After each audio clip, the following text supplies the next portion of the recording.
All right, guys, welcome back to another video. It's your man Jay. So we've got the Moto G Power has a serious contender here in a lot of ways. Now, the Moto G Power is one of my favorite, and it is one of my daily drivers. This is on my Google Fi account, and this is my main SIM card in this phone at the time of recording this video. Just started my review phase for the Xiaomi Redmi Note 9S, and this device was announced back in March and then officially released on April 30th. We're now in May, and the Moto was announced in February and it launched in April, mid-April. So I grabbed it up. Obviously, I got a good deal on it, $200 I believe I paid, and then this costs it costs $250 retail, but Google Fi has great promos if you're a customer already, so I just paid $200 for it and it's mine. But this device costs $189, and officially this one was $199. So very close in price. Ultimately, this one still costs less depending on where you buy it from. Some people are selling this phone for $210, $215, $220. It just depends. And this phone is being officially sold for $250, but you can definitely grab it at discounts and depending on where you're buying it. So I wanted to give a rundown of these devices. I believe this is one of the best contenders for the Moto G Power in a lot of ways. So it costs less, but it has a Snapdragon 720G inside, 8nm chip. And this has the Snapdragon 665, which is an 11nm chip. Now, some people might say, "Oh, Jay, you don't normally talk about chipset." I don't, but price point is a huge thing here. So you've got to determine what you think is worth it. So this has 4 gigs and 64 gigs of storage, and this has 4 gigs and 64 gigs and 64 gigs of storage. So very nice. 48 megapixel on the back as the main shooter with an 8, 5, and 2. And then the Moto G Power has a 16, 8, and 2. Both have a macro lens and an ultra wide lens, but the Redmi Note 9S has a depth sensor, and that's what the 2 megapixel is. Both have LED flash and panorama and all these good things. Let's start with, now that I've got that kind of chipset talk out of the way, let's start with hardware. And the Challenger is going to need to be cleaned up just like the Motorola. But they're both awesome. So Motorola took on the typical setup that they normally do, but Xiaomi went in a completely different direction. All these slippery phones. Xiaomi went in a completely different direction by giving it this weird camera bump on the back and this quad camera setup like this. And then this is the stellar gray color. These definitely look different in person, folks. Just mind you, when you buy these, they don't look anything like it does when you see it on the internet, and that's not a bad thing. But hardware-wise, you've got a power button and a fingerprint reader in the power button, which you can see is really fast. You got volume rocker. You got that quad camera setup, IR blaster, and then you have a microphone up top, and then you have headphone on the bottom, Type C, and a microphone and a loudspeaker on the Xiaomi. Your SIM tray is on this side. And then when you pop it open, you've got the front camera in the center of the display, which I really enjoy. And then you got the 6.67-inch 1080p display. And that is ultimately almost a 6.7-inch display. It's really nice. And so you've got a beautiful setup here on the hardware. And then for the Motorola, you've got the classic fingerprint reader in the back of the display. And then you've got power button here, which is ridged, and I like that. Volume rocker. You got the triple camera setup down here with the quad LED flash on there. I believe it's quad LED. Then you've got a microphone up top, no IR blaster, but you have Type C, microphone, headphone, and speaker on the bottom, just like the Xiaomi. And then the SIM ejection or SIM card goes on the side. So, looking at both of these in their native displays here, they're both IPS LCD displays, and they both have one of their native wallpapers on here. I didn't switch them up and pick different wallpapers to make them look the same because they, ultimately I think these are pretty much the same displays. This one is just stretched a little bit. Now this Xiaomi can get 450 nits of brightness, and it is really, really nice as advertised. But you've got 20 by 9 over here on the Xiaomi, which is really nice. So I think I like both of these displays. I can't pick a winner. if you want me to pick a winner, I mean, you do obviously. I give the edge to the Xiaomi because it has that newer Samsung look with the, the center hole over here, and obviously Samsung has a phone with it off to the side. But I guess my preference, if I'm going to have a camera in the display like this, is going to be in the center, top center there. So hardware overall and display overall. Also, this is Corning Gorilla Glass 5 on the 9S. And I don't know what this is on the Motorola, but they both claim to have some kind of splash proof. This just says splash proof from the specs, and this Moto says splash resistant. Gorilla Glass 5 on the front and the back for this display with a plastic frame, and then the Motorola has a 6000 series aluminum frame, it says, but it has a plastic black back on it. And again, I don't know the glass front. So overall, I give the hardware and screen and display and everything to the 9S. I think you get a bigger display, and then it's also a higher screen to body ratio because this is 6.4 on the Motorola. The Motorola looks good. It's just a matter of preference, and you can choose whatever you want to choose. I personally like the 9S a heck of a lot better. So when we get into performance is something that it's going to depend on, what apps you have on your device and things of that nature. So this is a tough one always, but when you start to get into performance, you really can't pick it out so easy. And just as I opened Instagram right there, you can see that the Xiaomi opened up, the Instagram faster, and it loaded everything. We open up Twitter. It's opening up Twitter faster. These are on the same network, so that's just what it is. So I feel like if you're going to go to performance, they both have 4 gigs. Oh, I need to sign in on my. I changed my password, so that's why I did that. So I apologize for that. But if I feel like if you're going to look at performance, is the chipset on the 9S giving it a little bit more push, a little bit more power? Of course, but I just in regular testing, all I see is that the Xiaomi opens it up a split second faster, and that doesn't mean that the Motorola is slow. So performance-wise, they're both really, really fast, and I just don't have an issue with either one. Let's open up Pandora on here. I actually hit it a little bit faster on the Motorola. Oh, let's Gary go into my music.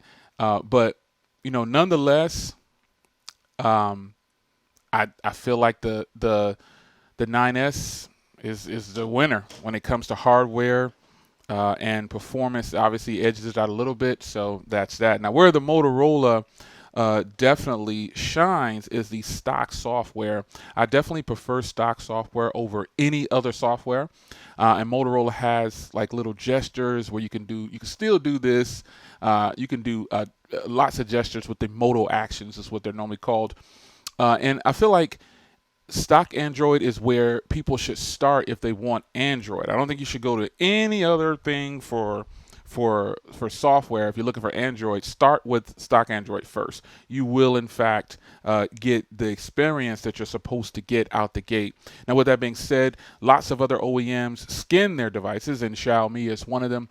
If in fact you just don't like the skin on Android phones, and some people change the Moto software to Nova Launcher or your favorite launcher. There's absolutely nothing wrong with that.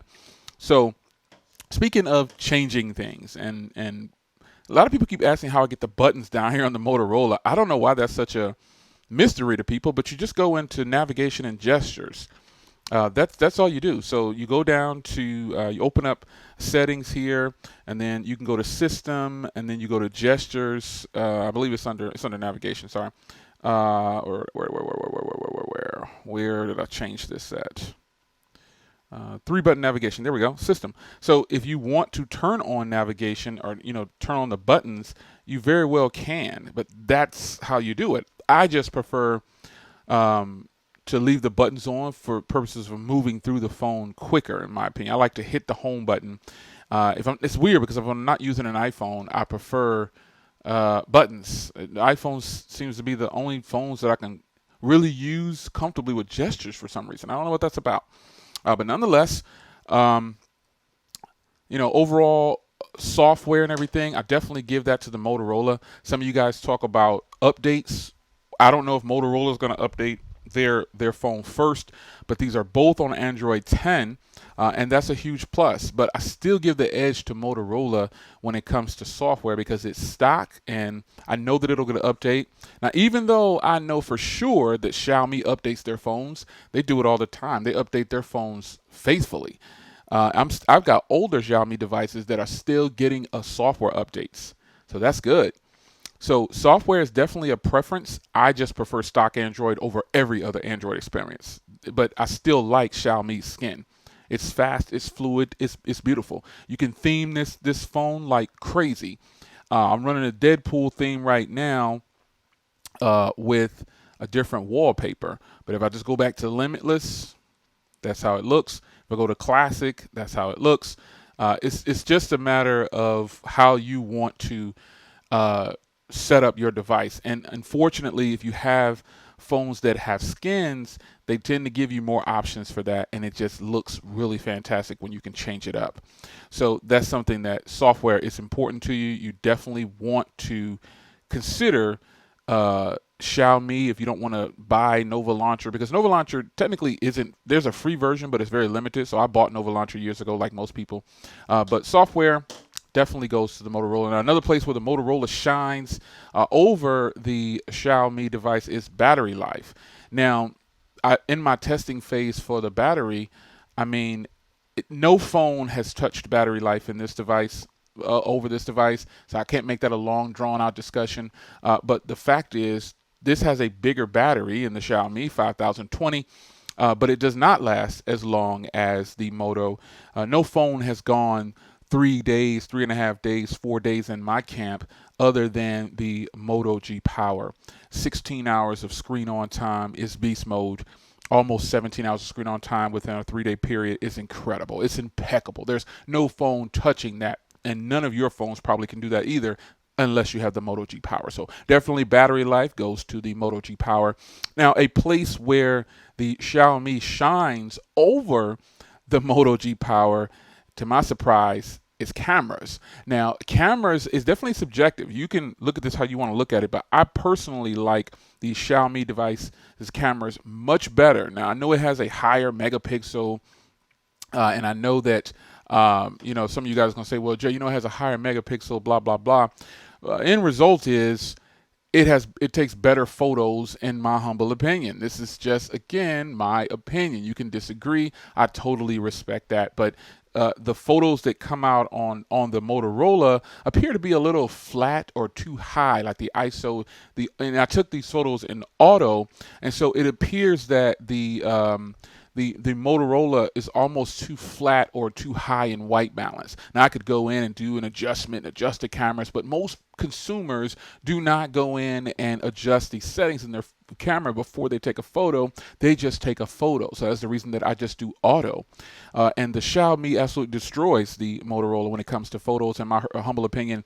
And the Motorola has great cameras. That's the crazy part. But the Xiaomi Redmi Note 9S has fantastic cameras. If you haven't seen the photos and things that I put up on the website, yes, smartphoneconversations.com, that's the plug. Be sure to go over there and check out the camera review. And even though I haven't posted an official video camera review of this device yet on the channel, I did write an article up on the site. So be sure to check that out. I think you'll be hard pressed to say that this phone has bad cameras. In fact, I labeled that this phone's cameras are better than your so-called flagship, and I will be telling the truth from where I sit, seeing as though I have a ton of flagships, quote-unquote flagships. So the Xiaomi device just slaughters to me. Not when I use that terminology, it slaughters it, it kills it. It's not to say that the Motorola device is bad. It's just that the Xiaomi cameras are phenomenal, man. It's just incredible. And I'm shocked that this phone does so well in cameras considering the price. You just can't beat it. It's incredible. There's a lot to love about this phone. So instead of dragging this out too long, they both have headphone jacks, but the Motorola wins when it comes to just flat out listening to the speakers on them. It has a much better system. Obviously has a dual speaker setup on there. And that's impressive to say the least. It's definitely very, very loud, and I think that you'll be pleased with either one. But overall, video quality and cameras definitely go to the 9S, and I'm totally happy because I spent $200 on this and $200 on this ultimately, and they're both fantastic. So I don't lose. I win even when I'm losing. Holla at me. So in the end, I think I'm going to go with the 9S as the phone that I would recommend at the moment. Before I do that, a lot of you guys always talk about bands. Jay, it doesn't have all the bands. It doesn't have the LTE bands that we need for it to work officially in the US. So I say to you this. From where I sit, this phone has 1, 2, 3, 4, 5, 7, 8, 20, 28, 38, and 40 official bands, and it has obviously the AWS. So that means that it'll work on T-Mobile, AT&T, Cricket, any kind of prepaid carrier out there. Verizon customers, I don't know. I haven't put my Verizon SIM card in here, but I will test that for you probably, and I'll get back to you if it works. But the Motorola obviously has it has 1, 2, 3, 4, 5, 7, 8, 12, 13, 14, 17, 18, 19, 20, 25, 26, 29, 30, 38, 39, 40, 41, 66, and 71. So some of you guys are going to say, oh, that's complete. I have to go with the Motorola. Folks, I have to educate you again. Let me school you again. You don't need all of those bands. And I tell you this with all due respect, don't listen to the people who don't have these phones and they're telling you that you have to have all these different bands. If a person is telling you, oh, it doesn't have band 12 in my area, so I can't use it. I'm only living on band 12. I don't take those comments seriously at all because the fact is the majority of the world is on bands 2 and 4, and you're on either one at any given time, and you're mainly on band 4. Why do I always say this with so much confidence? Because it's the truth. Folks, I would never steer you wrong. You can get such a better device by grabbing these types of devices off of this one is actually being sold in the US, by the way. Hit the link in the description if you decide to purchase this. I'm flat out telling you, I recommend this over the Moto G Power. I recommend it over the TCL. I recommend it over a ton of phones I have sitting on my desk. I do, because camera game is where it's at. People like cameras and they like good battery. And even though I didn't speak in depth on this battery, basically you'll get about 2 days, but you won't get 16 hours screen on time. Now back to the bands. I recently took a trip, 6 hours, folks. 6 hours. I was on band 4 pretty much the whole time.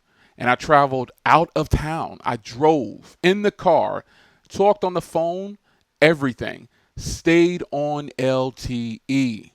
Tested T-Mobile, tested AT&T, basically Cricket and T-Mobile prepaid. It's going to work for you, folks. There's these people out there that continuously get on my comments and say, it didn't work for me because I'm in an area where band 12 is only available. Folks, I don't know, how do I say this without being too rude? You don't know what you're talking about. If you're in an area that only has band 12, you need to be switching carriers. You need to go to a CDMA carrier, which right now is very limited to just prepaid Sprint and then Verizon or Boost Mobile. Go to one of them. You can't possibly take those types of comments seriously. There's a ton of people, and I try to ignore those comments because I know they're not really being too truthful because they don't have this device in particular or whatever I'm reviewing at the time, or they bought it and it didn't work. Well, if you're in an area where band 12 is the only band that you have, again, switch carriers. And I'm taking a detailed time on this band thing because I really get tired of people coming to the comments saying, oh, he's not being truthful. This won't work on you. It's going to fail you. You're only on band 4 or 2 at any given time. Very seldom are you on band 66 or 71. That's just it. Or even band 5. If you're AT&T customers, you're rarely on band 5 or 41 or 40. You're rarely there. You're always on band 4. Now, that doesn't mean that you'll go to an area and this phone will work everywhere. No, that's not what I'm saying. What I'm saying is there's a high probability that this phone will work for you just fine. LTE speeds, I tested them. Everything was great. It's fantastic right now. So with that being said, I'm done with that mini rant on these people who always complain about the bans who on these phones that the quote unquote Chinese phones. I really hate that terminology. I really dislike that terminology from people who are really uneducated on what they're doing, because I'm not getting spied on by using this phone. We all are getting spied on by using all of this technology. So wake up, folks. It's your man Jay. The 9S is a better phone than the Moto G Power, in my opinion. I'll see you in the next video. Leave all your comments below and hit the link in the description, because this phone is a go. I'll see you.